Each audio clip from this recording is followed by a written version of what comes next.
Ujian kajian separuh penggal RMK ke-9 yang penuh dengan harapan membantu rakyat mengurangkan beban kewangan ekoran kenaikan harga minyak pecah berkecai bila Kerajaan Barisan Nasional nampaknya lebih cenderung mengamalkan politik cantas, hasad dengki, balas dendam, pembaziran dan terus melindungi kroni-kroni politiknya.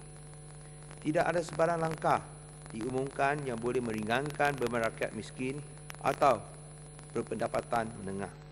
Sama juga, kroni-kroni yang mendapat subsidi yang banyak seperti subsidi gas terus menikmati faedah ini.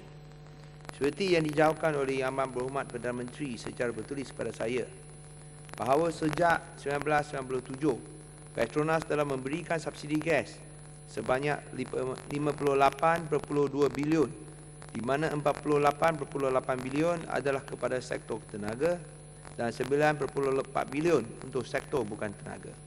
Kalau kita mengikut rasio subsidi yang diberikan kepada independent power producers dengan izin pada 2007, iaitu sebanyak 15.6 bilion ringgit, IPP mendapat 6.7 bilion pada tahun 2007 atau 43%. Nah, kalau kita menggunakan rasio ini untuk menilai berapa banyak subsidi gas yang diperolehi oleh IBP daripada jumlah 58.2 bilion subsidi gas keseluruhannya, adalah nyata bahawa IBP telah memperolehi subsidi gas sebanyak 24.9 bilion ringgit sejak 1997, iaitu satu jumlah yang sangat besar yang hanya menambahkan pendapatan lumayan yang diperolehi oleh IBP. Sungguh pun pendapatan terjamin, tetapi mereka boleh mendapat subsidi gas begitu besar sebanyak 25 bilion ini. Macam mana, kami nak bertanya, macam mana rakyat Malaysia boleh untung dengan pemberian subsidi gas sebanyak 25 bilion ringgit kepada syarikat kaya raya IPP? Demi menangkis kegagalan kerajaan mengurangkan subsidi gas kepada syarikat-syarikat IPP, kerajaan BN pula telah melaungkan kejayaan meningkatkan pendapatan per kapita daripada RM18,840 pada tahun 2005 kepada RM23,066 pada 2007. Tuan Ibu Ketua, ini tidak memberikan gambaran tepat kerana pengagihan kekayaan begitu tidak adil, dengan golongan 20% terkaya memiliki 51.2% daripada pendapatan negara, manakala golongan 40% termiskin hanya memiliki 13.5% daripada pendapatan negara, iaitu satu ketidakadilan sosioekonomi atau ketidakadilan pendapatan dari Gini koefisien yang paling teruk sekali di rantau ASEAN, kecuali mungkin Myanmar lah. Tapi siapa nak bandingkan diri dengan Myanmar? Ini boleh dilihat dalam kiraan, ini boleh juga dilihat dalam kiraan purata pendapatan isi rumah bulanan sebanyak RM3,686 pada tahun 2007 yang digunakan sebagai kayu pengukur untuk pendapatan isi rumah bulanan setiap rakyat Malaysia. Tetapi ini bukan satu kayu pengukur yang tepat juga, kerana ini adalah purata, bila yang lebih tepat ialah penengah atau median income.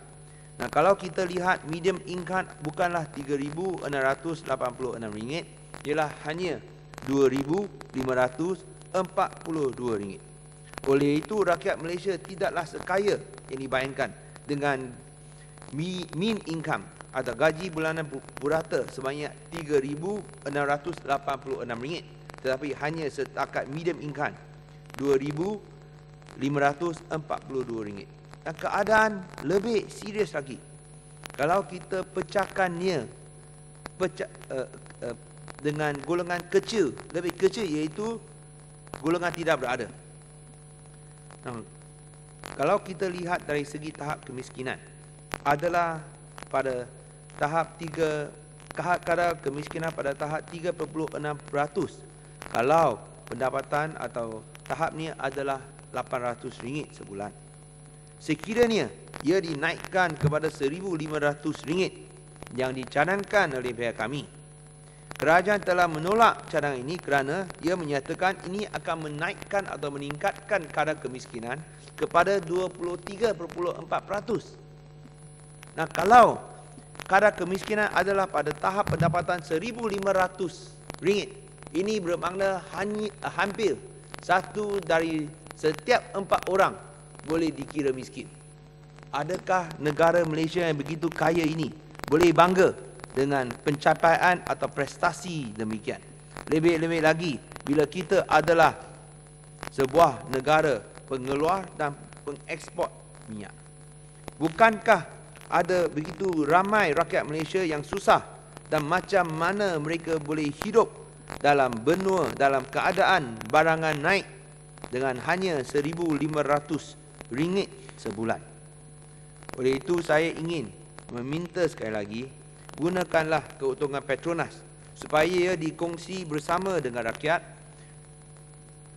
kerana sejak ia ditubuhkan, rakyat tidak lihat pun 1 sen daripada RM570 bilion yang diperolehi oleh Petronas sejak ia ditubuhkan pada tahun 1974. Sudah tiba masanya keuntungan tahunan melebihi 90 bilion diagihkan kepada setiap keluarga yang berpendapatan kurang daripada RM6,000 sebulan sebagai satu bonus tahunan RM6,000 atau RM500 sebulan. Tuan Yang Dipertua, keputusan Pilihan Raya Besar 2008 telah menekankan betapa pentingnya negara menuju ke arah masyarakat madani. Tapi nampaknya ia masih tidak dipedulikan oleh pihak kerajaan.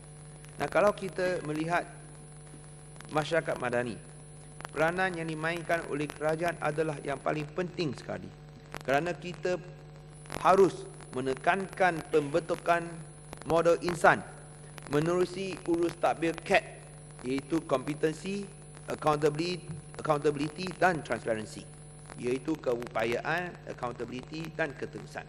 Dan juga tidak boleh diketepikan adalah pembentukan modal rohani berdasarkan nilai murni kepercayaan, harapan dan masyarakat penyayang.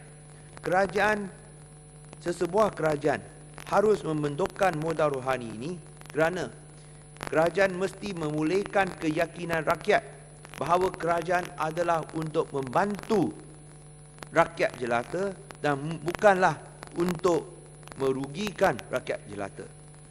Dalam tamadun Cina dan juga Islam pernah dikatakan banyak kali bahawa kerajaan yang zalim adalah yang paling menakutkan. Malah dalam peribahasa Cina, Kongzi, ke zhen men yi hu, iaitu sebuah kerajaan yang zalim adalah lebih menakutkan daripada seekor harimau yang ganas.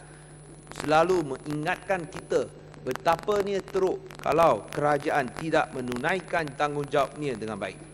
Oleh itu kita harus menukarkan mindset rakyat bahawa kerajaan ialah pembantu kepada rakyat, bukanlah perosak kepada rakyat.